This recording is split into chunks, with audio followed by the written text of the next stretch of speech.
hata nini sijui nini machumvi mingi. And the next thing I receive is a phone call on Thursday.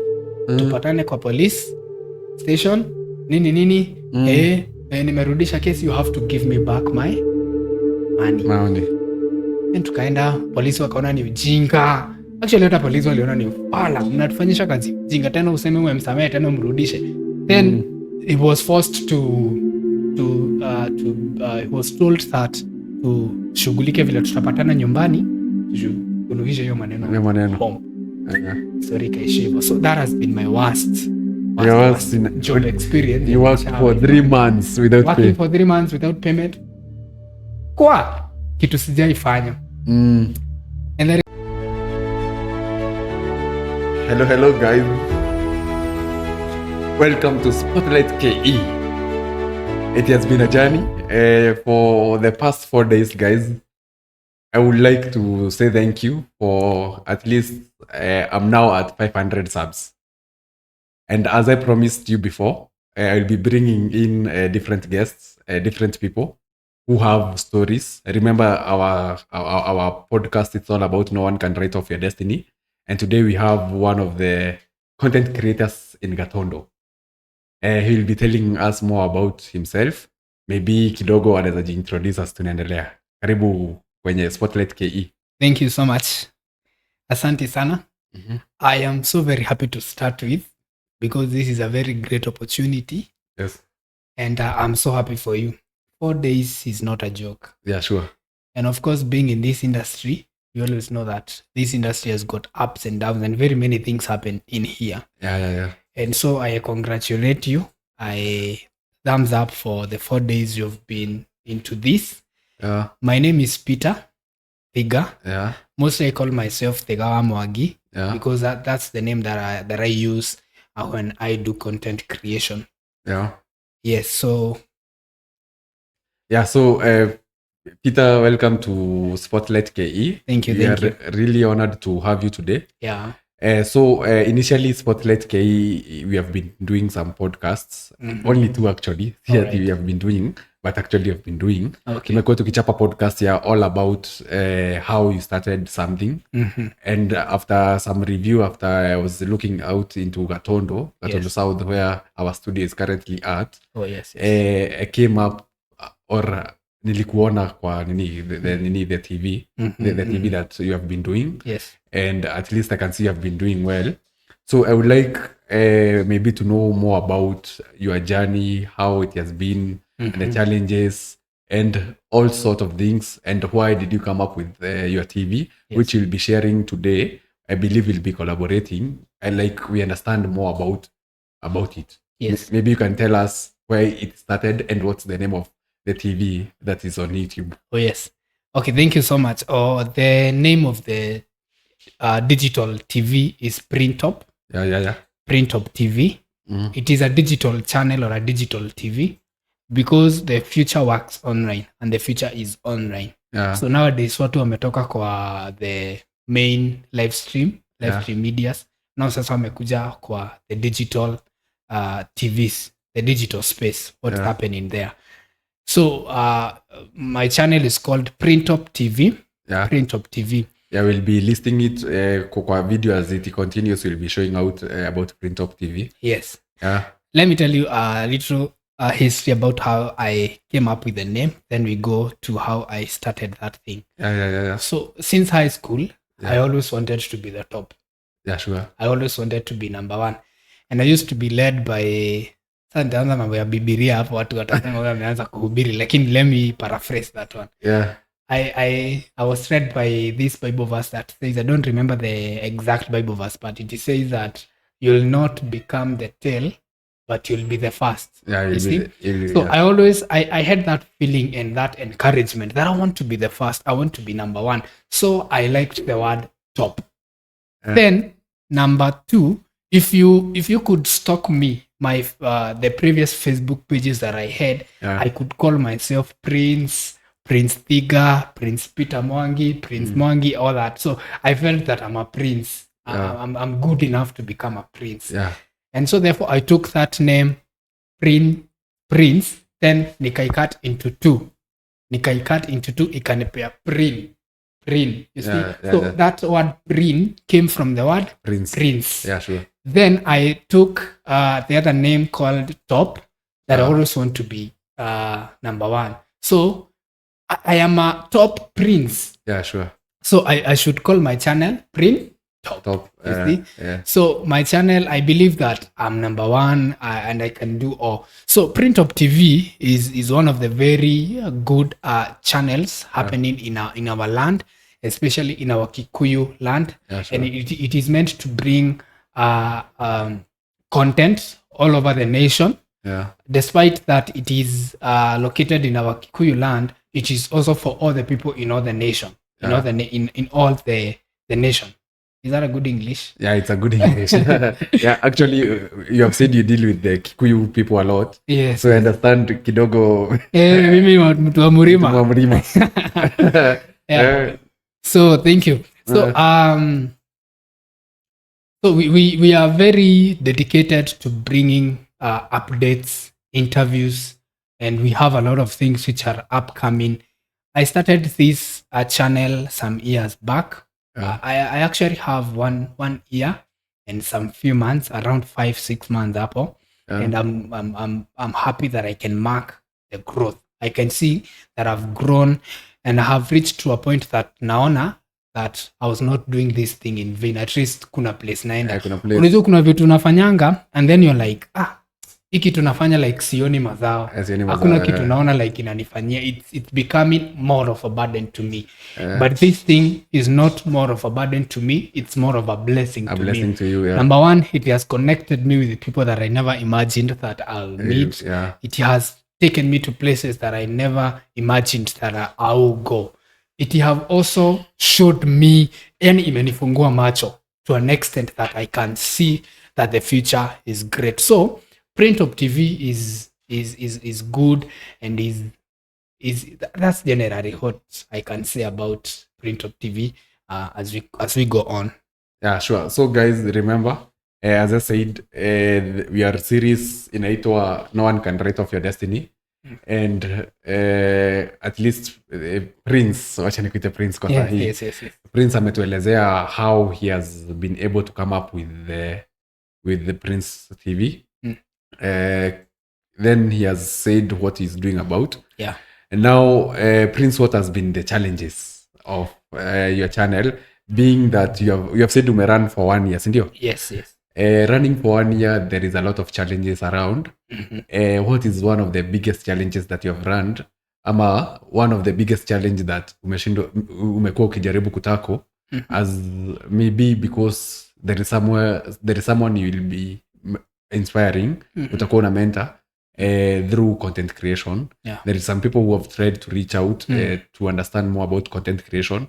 So the first reason as to why you have brought you in is at least you understand the dynamics of content creation for the 1 year. And also, like, I did not want to go for maybe at least someone who can share the real challenges. Yes. So what is one of the biggest challenge that you have encountered?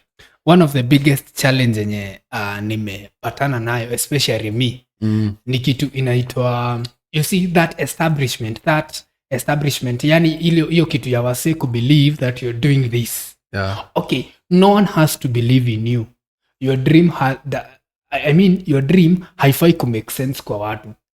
But kuna ile establishment ya like wase wakikuona mahali wanasema ni Print Top TV amekuja kushoot 1 2 3. So the challenge comes there that you're somewhere, you're shooting, then all of a sudden you are ambushed, umeambiwa that you're not supposed to be shooting in this area. You go. So content creation has got a lot of challenges, very many challenges which actually affect our content creators, very many challenges.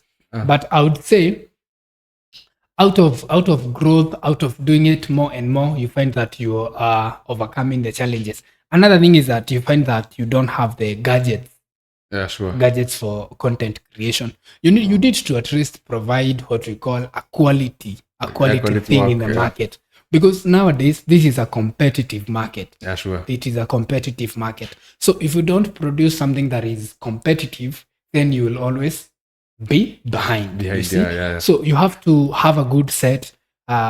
challenges ukianza ziko like unapata like you don't have that enough resource ya ku source out the good set, you see, like a lot of things do happens over there. Then kuna watu wenye like unaenda kuambia like I need to do an interview with you, then questions are there, who are you, what are you telling me, unaniambia nini, I don't know you, and you have to establish yourself. So me, I would say the biggest challenge is establishing yourself in the market. That is establishment, one of the biggest challenge. It is the biggest challenge because nikakuja nikwambie like I have to do what we call an interview with you. You don't know me, you've never seen me do this, like you don't even understand what I mean. Like I mean, you need to have a history behind showing that I have done this and this is what I have done, these are the outcomes. So establishing oneself is one of the very biggest challenges that I have faced. You've faced. Okay, so once again guys, thank you for 500 subscribers. Manze, mimi nimefikisha 500 within 4 days. Manze, na feel like ni kama bana niko majuu. Wow. That's a very great achievement. Congratulations, I'm happy for you. Manze, I remember my first video, it gave me just 5 subscribers for the 5 days that we were talking about. For the 5 days? 5 days. Wow. It didn't 5 subscribers. That means only 5 people. So by the video yako ya kwanza ilikuwa na how many views? Around 250 views in 24 hours. Wow. Yeah, that was a very great achievement, but we find that these people are watching but they're not subscribing. Or subscribe. I have 250 views but subscribers few. So I guess subscribers is one of the biggest challenge. So what are you doing to sasa wewe uko na subscribers sasa upande wa views imekuwa noma. Sasa unafanya nini ndio at least sasa vitu zi nini? Okay, in this market, if you are a melon seller and you're selling good melons, you'll have many customers. All right. If you are a melon seller and one day you find that you have melons zenye zina testingi maji hivi, you'll find that at the end of the day you will lose a number of customers because umechange ile product ulikuwa unawapea. So what I did is I made sure that I have started producing giving out good content to my customers and also yani nimeanza kuwa involve into the things zenye like wanataka kuwatch. And like I'm giving them a chance of engagement with my studio. You see, because if you don't give a chance for engagement with your viewers, you'll not get a chance to know what exactly they want. You see, so that's number one. Number two, there is also what we call marketing. How do you market yourself? How do you do things? You know, like I used to go to events. Nasimama pale hata kama kuna mtu ananisikiza naambia my name is so and so, this is my channel, enda pale YouTube, subscribe nini, and at the end of the day I could get 2, 5, 4, you see, tunapatana nayo kwa barabara na kusho nafanyanga hivi this and this and this, and as you go on, as you grow, you find that the channel yako imejulikana, you find that watu wana subscribe and all that. So one thing, you market, then you produce something that is kitu quality na kitu enye inatakikana sana na who are viewing you wenye wanakuwatch. Mind them, engage them in what you're doing. Sure. Yes. So Peter. Peter Prince Viga. Sasa nini that journey haijakuwa rahisi, si ndio? We believe pia itaendelea kupanda. But before we continue, I would like also to engage kidogo. Thank you Miliki TV for at least offering this. Miliki TV ndio ina offer this space. Yes, thank you so much to them. Yeah, so if at all you want to shoot your podcasts, shoot your content, Spotlight KE in partnership with Miliki TV is offering this area, this room to offer your to shoot your content. At least you can see from behind. Compare from the previous videos, you can see at least update. Tume upgrade, siku update. Kizungu ilikuja na meli. You have updated the closet. Tume update na whatever. Not really the closet. Yeah, the shelves. So more is coming. Yeah. Also kuna some financial constraints pia kuchapa kitu kai si mchezo. So guys, anytime you subscribe to one person, that one person means a lot to us. Exactly. At least we said the main essence of this podcast is all about empowering youth. Yeah. So I will also give my story. Nakumbuka tukianzia pale ulikuwa unaniambia ati nitashare story yangu how pia nimeanza kufikisha 500 subscribers with 500 days. 400 days. 4 days. At least I can feel you have a vision of maybe content create for 400 days. You know that is 1 year and above. Yeah. Let me tell you something. If for 5 days you manage to get the 5 subscribers, where do you see yourself in the 400 days that you're talking about? The target ni maybe tutakuwa 10k huko. Acha niseme 10k. 10k. And it is happening as long as you're consistent, as long as you give your viewers, sana your viewers, as long as you give them what they want, it is possible. It is doable. Yeah. Kama vile umesema that nobody can write off your destiny. Let me tell you something short before we come to Spotlight KE. What I purposed to do when I started this Print Up TV. Ukienda pale chini kwa logo yetu tumeandika insight meets entertainment. Yeah. You see, that means this is a place where we come to entertain, and in the process of entertaining we are so much sensitive with the entertainment that we are given for us to do what? Educate. That means we'll come on board, we will laugh, we will smile, we'll make jokes, but at the end of the day hautakosa kitu to take home. Yeah. So this is the actually I had a first slogan yenye nilikuanga nayo nikianza was edutainment, education as you entertain. Edutainment. Yeah, sure. So that was a great thing, and I saw future in it because young people are there, they want insights and also they want to be entertained. So that's the vision. Yeah, sure. We come to you now. Spotlight. Kidogo interviewer anakuwa interviewed. Lazima ni kuinterview leo. Interviewed. Inasemekana kwamba kinyozi hajinyoi yenyewe, na mwenye anajinyoa you know, with zigzag things. Lakini kinyozi hajinyoi, niliona mwingine akijinyoa juzi. That one must be a professional, but in the real sense in our Kikuyu culture tunasemanga kinyozi hawezi akajinyoa hata iko namna gani, hawezi. So lazima ukae chini kwanza, ushughulikiwe, unyolewe, utengenezwe, ukae smart. Sasa mimi ni wakati wangu wa kukutengeneza, ukae smart. And to start with, I would like to congratulate you. I'll keep on congratulating you because this is a very nice step. Sure. The future is working online. Future ni working online manze. And let me tell you, the future is bright for you. Spotlight KE. Spotlight KE, the roots of Spotlight KE. What is this Spotlight KE? How did it start? How did you come with it? Yeah, sure. So, Spotlight KE is one of the youngest podcasts in Kenya. Youngest? Yeah, one of the youngest. It's evident, 5 days old. Right? Yeah, 5 days old, but we have been posting other content. Okay. But all along I've been doing some documentaries, but it has been faceless.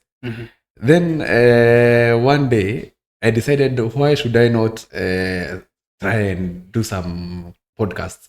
Okay. So hapo ndio ilikuwa inakaa ni ndoto. Huko unajiaminia ama what was the problem? Siko najiaminia. All along I've been going to places. So let me give you a brief story of what I've been doing before. Yes, oh yes. So my story comes in whereby I have been working with a certain organization. I have been empowering youth. Do you mind mentioning the organization? Ama we just... Yeah, I'll mention it. So I've been working with Ajira under Immobilis Technology Institute. So up on I came to know my passion. I've been working with Ajira for 3 to 4 years. That's quite long time. Yeah, I've dealt with quite a number of youth. So from dealing with youth, from training them, I've been training financial markets and trading. So trading? trading. we'll I'll be come speaking about trading. Forex trading, our I'll be speaking about it. the financial market. Yeah, sure. I'll be speaking about it as we continue. All right. So that's when I got an interest of podcasts. Mm. So we have been having a hard time. It has been quite a tough journey even to start buying the equipment. Haijakuwa rahisi. But I decided to now empower youth through podcasts. Yes. So I've been like my target has been always my target is now to bring in even people who have started the youth now. I'm focusing with the youth a lot. Someone who have started maybe a certain startup, the challenges. Now, if at all I want to start up a business, what can I do? Yeah. So I've tried to do it a bit different kidogo. So tulikuwa tunasema the last episode tumefanya and the previous one, the two episodes, we have called it No One Can Write Off Your Destiny, Jay-Z edition. So as you can see guys, mi si mse wa Spain but ni Jay-Z yenye ilikuwa karibu manze. so I decided now to do it in form of the Jay-Z edition. Kuichapa ikio like if at all naleta mse fulani namwambia maybe anakuja na Jay-Z ndio it look youthful.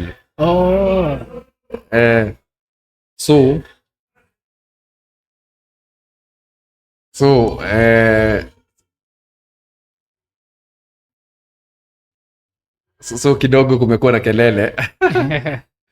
Background kidogo kwenye tuko in a town area, so sometimes pia vitu kidogo but maybe hiyo kelele itasikikana. We try to improvise. Najua itasikikana, lakini ni watu wako wameamua kututembelea. So that's when sasa things started. Now I've been inspired a lot. There is now the hard story. I'd shared it before. There is the first episode actually. It's all about why I started Spotlight KE. Yes. Yeah, because I know even you'll be posting it on your interview.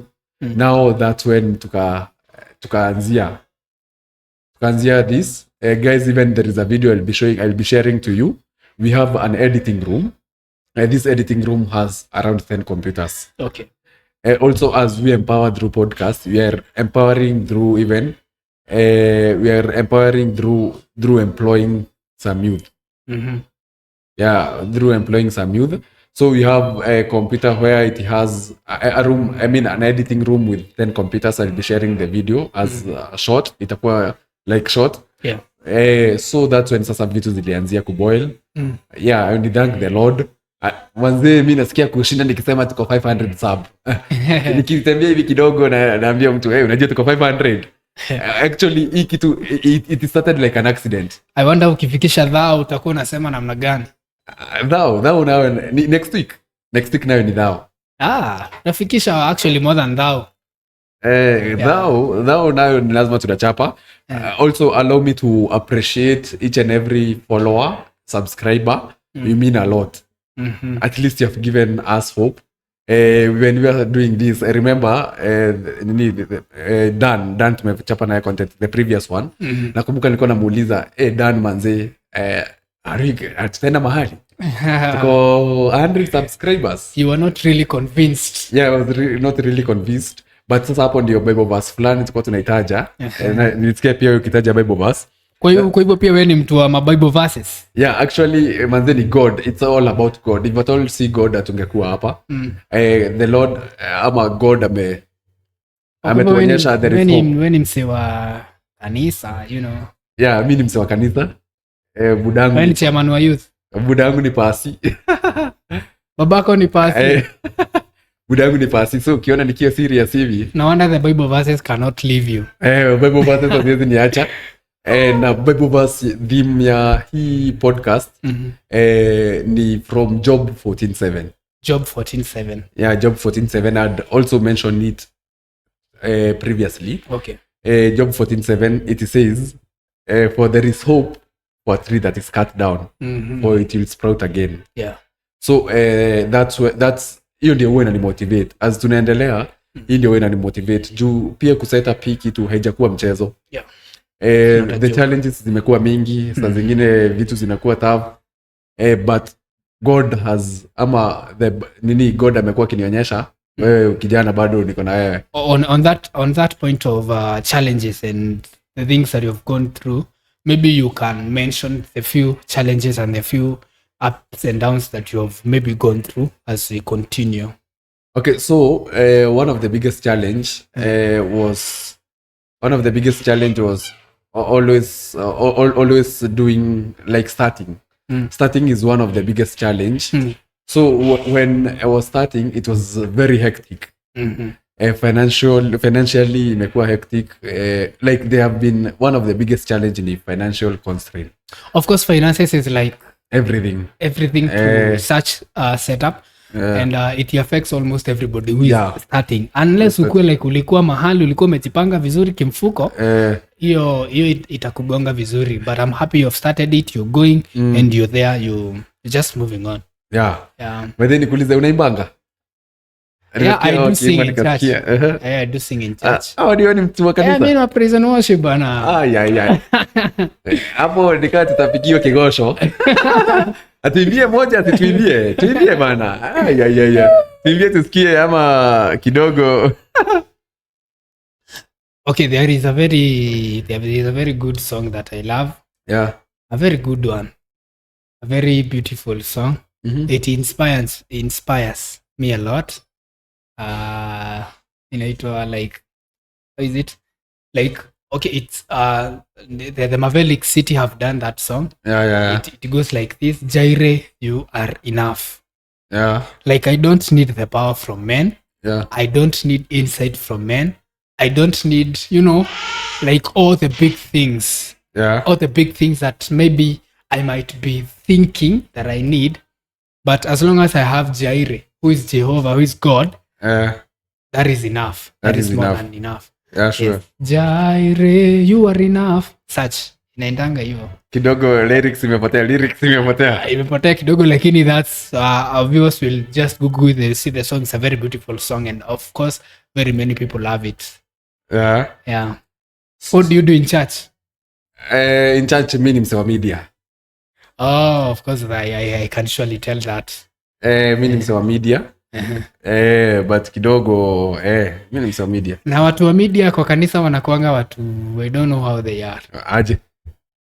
Unajua like kwa church wanamulikanga tu the only space yenye iko na kashida. Ukiona mtu anasinzia kidogo, hapo ndipo wako. Ukiona mtu anakula big G like ina focus that way, hapo ndipo wako. Akiona ka drama fulani kametokea, hapo ndio wako. And also there is this discussion that has been going on. Gani hiyo? Pasi akiombea watu.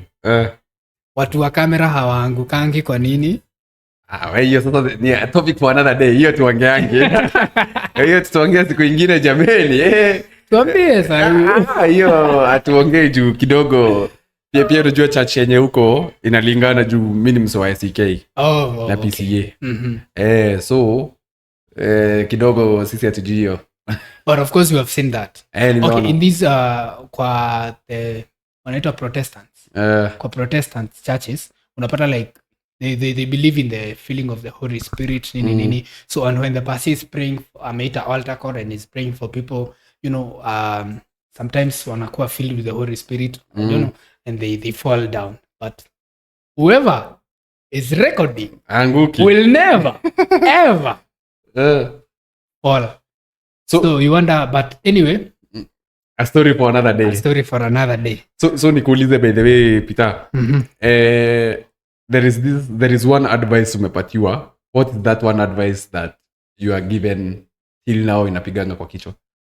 Enye ina hit kwa kichwa ni I want to congratulate one very important person in my life. And he's Francis. Anaitwa Francis Mbogwa. Yes. That guy has been an encouragement in my life. And there is this thing that he keeps on telling me. Wewe, usiachane na hii maneno. Just that. Wewe, usiambiwe na mtu ati hii kitu haiwezi kula. Wewe, usiambiwe na mtu ati uache na uache. Piga hii kitu, just continue. Like ipige kabisa. So that has been my encouragement. That like that guy has been showing me that at least I'm doing something. At least what I'm doing is not in vain. And one day, one time, it's gonna be of benefit in my life, and it's gonna be of great help in my life. And not only in my life, because actually Printop is created not only for me, but also for some other people. Because you see, if I have to set it up as a studio, I have to have a producer, I have to have a cameraman, I'll have to have that person who is dealing with sound. So it's wide. It will create employment. So this thing is going to help me and many others. Yeah. So that's why I guess he keeps on telling me that, wewe, hata ukiambiwa nini, you're doing it, usiambiwe uache na uache. So that has been hitting me when it comes to content creation and all that. Yeah. Unajua watu wengi sana wanatakanga zile encouragement za, hey, you look handsome on camera. That thing cannot keep you moving. What of hiyo nayo ni kali. you think you okay? Yeah. Una supporting team gani ya futa? Football team. I'm not a football fan. I'm not a football fan, but I go with Manchester. Manchester United. Man U. Wow. But I'm not a football fan. Hapo nimesema. So kuniuliza Man U ni peer pressure. It's peer pressure. Wakati watu wanasema like mimi ni Arsenal nini. I also want to feel that hype. Nataka kuhype team yangu pia Manchester United, but mimi si fan wa na sahi World Cup, ama pia wewe kidogo makosa imefanyika? Mimi World Cup mimi na support tu tukiendaga, ikikuja tu Belgium na Argentina na support tu moja, ikishinda ni sawa, ikishindwa ni sawa. Sasa una support gani? Continuous for now, ile yenye bado unasikizia hawa nao ama uta support Spain? No. Ama Spain hadi hao yuko Spain wako ni team gani zimeenda na gani ziko? Actually hata sijui. But sometimes I watch, I just watch and forget about them. Unasahau about them. But anyway, as team comes, zikicheza tunazisupport, zikienda mwenye anaenda mwenye anabaki tunabaki na yeye. So at the end tutajua who is going to take kikombe home. By the nikuulize, apart from now this part of sasa social media, that is YouTube na the interviews and the rest, what do you do, like nini ingine unafanyanga? Mimi I do a lot of things. I work with Eliest Logistics and property management. Tunafanyanga kazi na wao, and it's a very good work that is actually led by our manager Francis Mbogwa, who is also my, like he's a source of encouragement to me. So I'm also a businessman. I'm already setting up a shoe selling site, whereby I'll be bringing new shoes and such. So I'm a businessman, and at the other hand, I work. You work. So because you cannot rely on one thing, you have to work, you have to balance both sides. Yeah. So now that tumetoka kidogo kwa hizo stories za studio, I mean za podcast kidogo na stories za Printop TV. Like nini umelearn kwa hii life? Podcast ni ngumu. Sasa natafuta maswali ikuji. What have you learned in this life? Like now sasa ukiondoa sasa story ya the YouTube, the challenges za kupata 2k subscribers. By the way, ako 2k subscribers. Yes. Umebakisha wangapi fikisha 0.5? Around 10 something hapo hivyo. So by the time hii video inaisha, najua maybe utakuwa 2.5. You should subscribe, man. Manze subscribe. Najua subscribers wake sasa wanafaa kuja kwangu.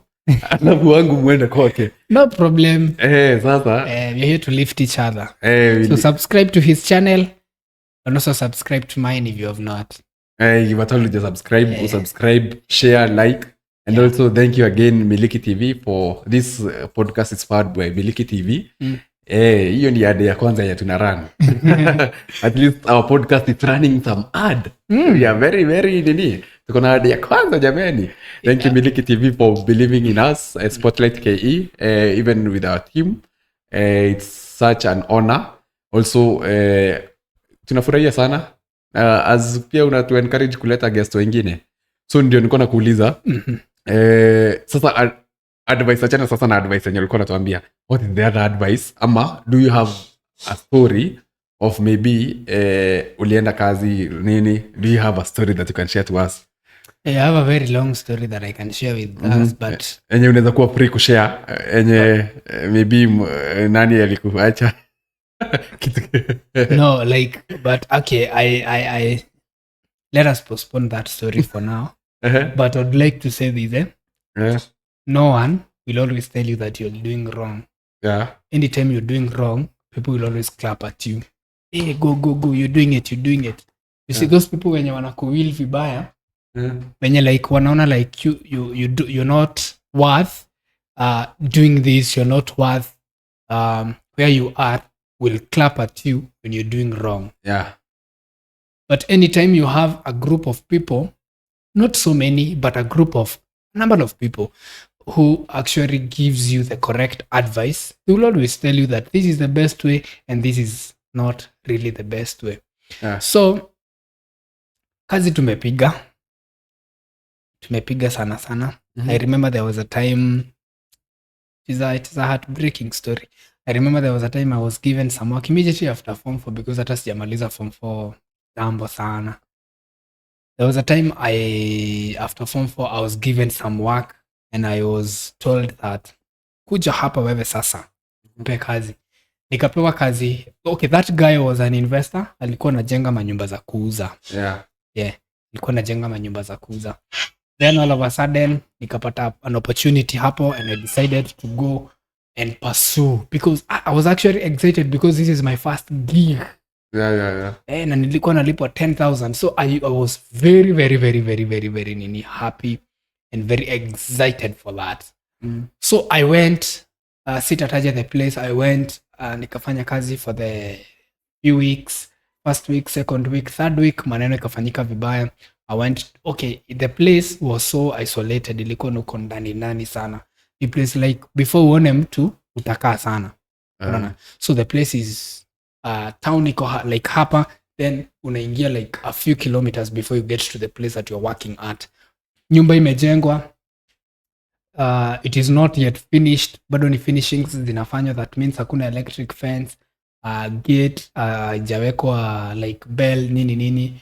Uko ndani stima bado haijamalizika, walikuwa wameomba neighbor stima nini. So like I settled there for the 2 weeks. Then on the third week shit happened and kukaingia wezi. It happened like this. Uko kwenye nilikuwa nakaa sikuwa like na gas yenye naweza pika chakula like nikule hapo nikiwa nimetulia. So I used to finish kazi like kukaa hapo hivyo kufanya usafi 1 2 3, then nikienda kufanya nini kukula sapa, nilikuwa natoka nje naenda town. I had to access town so that I can have at least something to eat. You see now supper. So I went this day, I went for supper, nikaenda. Then for the 2 weeks nilikuwa nimejiona na mabishi 1 2 3 ambao walikuwa nakuja kufanya hustle. It happened that walikuwa naishi around the town, so tulikuwa tunapigia naye tupatane ile place tunapatananga, ugali, supu, hizi manyama za unaona hizo manyama mitura nini and all that. Unakula una feel uko sawa nini, unakaa hapo hivyo story. You see it's hauna mbio nini, you're just there, you want to chill and all that. So nikaenda pale nikakula, mabishi wakakuja tukakula nini. We had nothing much to talk about because they were new friends. So all we were just discussing is that kesho unakuja kesho kuna kazi mahali unakuja nini. Wale bado tumesota. Mshahara ya kwanza bado haijaingia. So bado sina do yenye napata ni yenye napata ya kufanya usafi hapa na pale. So I just went after kufanya sapa, on going back nilipigwa na butwa. Because I found that unaona sasa ukifunga gate kuna vile unaingisha mkono hivyo una lock with a padlock, you see. Then huku nje unaacha hivyo. Then on coming back kukuja kufungua padlock nikapata ile koji ya chini imefungwa. Then I asked myself, who is this who have the guts za kufunga hii koji ya chini? Nikasema maybe ni investor mwenye sasa alikuwa amenipea job, amekuja akapata si yuko akasema aingie huku ndani ajifungie hapa chini. Lakini nikajiuliza kwa nini gari iko hapa nje? Nikasema maybe ameweka huko ndani, alikuwa anataka kuniongezea until ni come afanye nini, atoke na gari yake afanye nini aende. You see.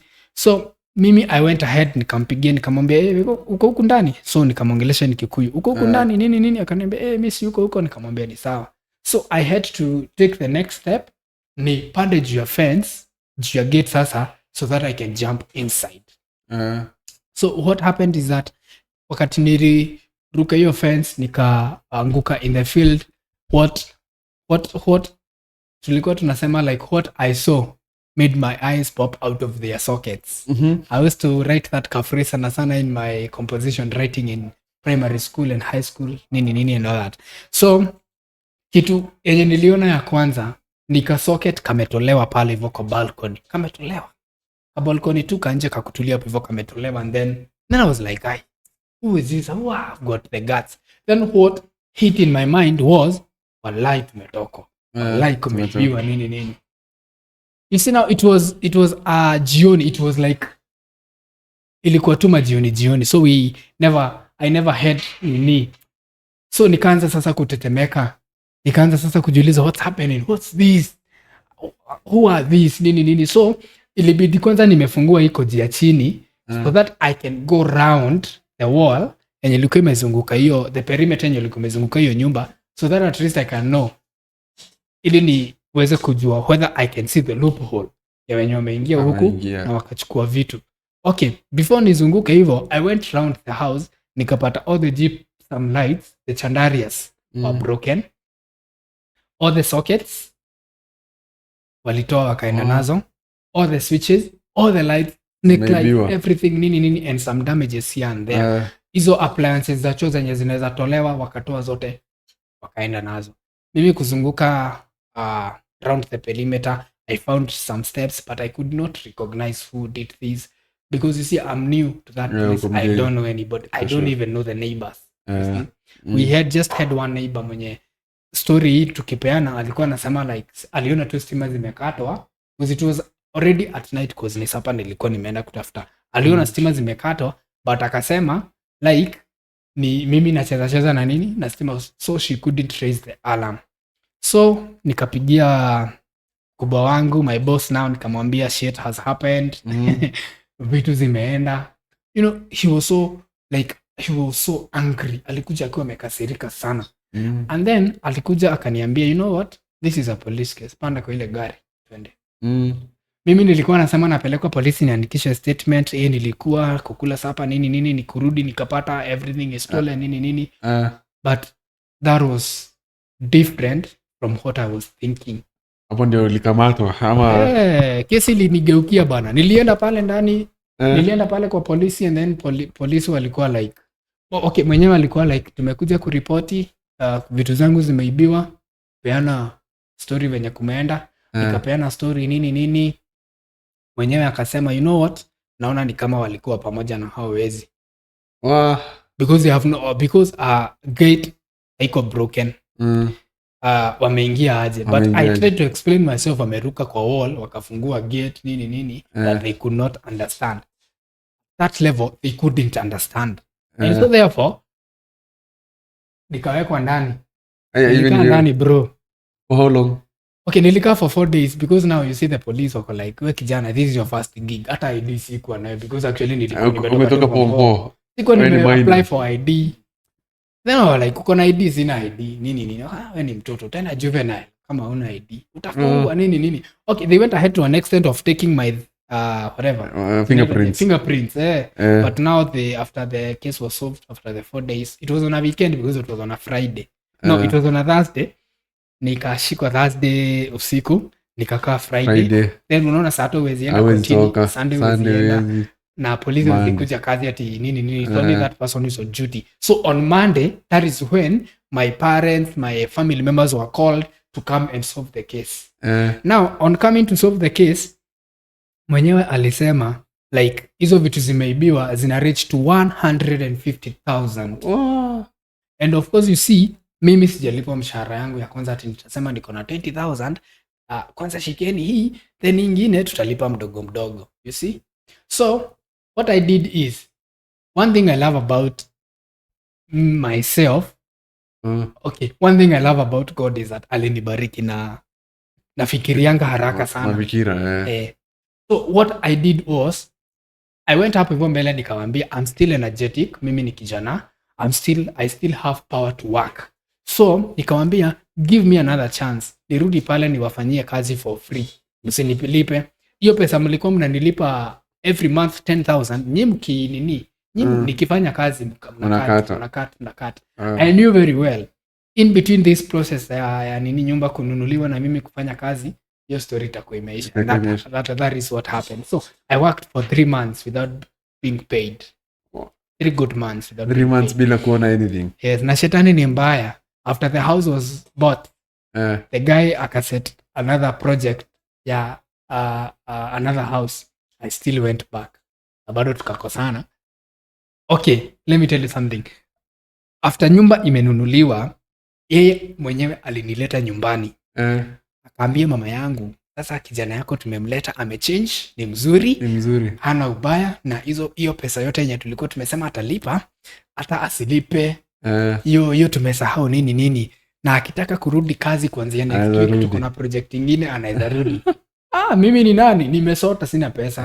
Because aliniachia just 2,000 for the 3 months. Alinipea 2,000 for the 3 months. And I was like, okay, sawa, as long as I'm free, si yuko jela, I'll find my way out. And it was like, ni sawa. Then the following Monday, I went back to that site. Na tukakosana, kanipeleka polisi. Polisi tena? Ulirudishwa polisi akaambia nini tena? Alisema that huyu kijana amekuja ameni disrespect. Of course I didn't. Unajua kwa site kuna kwanga na mzaha mingi sana. So I had a coat yenye ilikuwa chafu, ilikuwa imekatika. So it was on a Friday. So nilitoa hiyo koti and then I was like, nikaigongesha kwenye yao vijana wa site walikuwa nakojoa hapo. Feel the language, lakini usijali. Let's put it as it is. Kwenye walikuwa wanajisaidia hapo hivyo. Hiyo koti nikachukua nikasema like na hii koti nitabadilisha. No, now I said in Kikuyu. Hii koti nitabadilisha. Now the story and because now on Monday I didn't report for work. So wakati aliuliza kwa nini huyu kijana hakukuja kazini, so mafundi wakasema huyo kijana hata alisema hataki kazi. Aligongesha hiyo koti akasema hii kazi hata nini sijui nini, machumvi mingi. And the next thing I receive is a phone call on Thursday. Tupatane kwa police station nini. Nimerudisha case, you have to give me back my money. And tukaenda, polisi wakaona ni ujinga. Actually hata polisi waliona ni ufala, mnatufanyisha kazi ujinga, tena useme umemsamehe tena umrudishe. Then he was forced he was told that tushughulike vile tutapatana nyumbani, tusuluhishe hiyo maneno home. Sorry kaishivo. So that has been my worst job experience. You worked for 3 months without pay. Working for 3 months without payment. Kwa kitu sijaifanya. And there is one lady I want to congratulate. There is a certain lady who took good care of me when I was in that mess. Anaitwa Jane. Jane Kamau, he's from Gatukuyu, Gatundu North. That girl took care of me. Nikiwa jela alikuwa ananiletea chai nini. She was my good friend. Nikiwa huko kwa hiyo nyumba yenye nilikuwa nafanya kazi bila kulipwa, alikuwa ananiletea vitu za supper and all. She was a very good friend of mine and a friend indeed. Is that person who checks you are you in need. Are you indeed? Indeed tena. Jameni, So okay, a friend indeed is that friend who checks you out when you are in need. Yeah, sure. So guys, that was the podcast.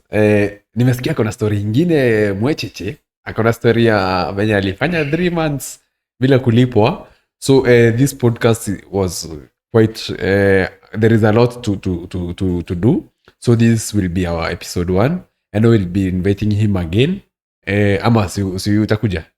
I will come. I'm readily available for any time you call me. We must support each other. Kama uko na guest unaona atakupeleka hivi ukimuuliza maswali niite tumuulize maswali pamoja hapa to discuss hiyo maneno. Yeah, sure. But sawa. So that was the very first podcast that you have done with Prince. There will be another episode which will be coming all along. Remember to comment, share, like, and also subscribe. Thank you guys again for 500 subscribers. let's Yeah. meet in the next episode. Asanteni. Yeah, before we move out, sign out bana. Died it. Funga tu.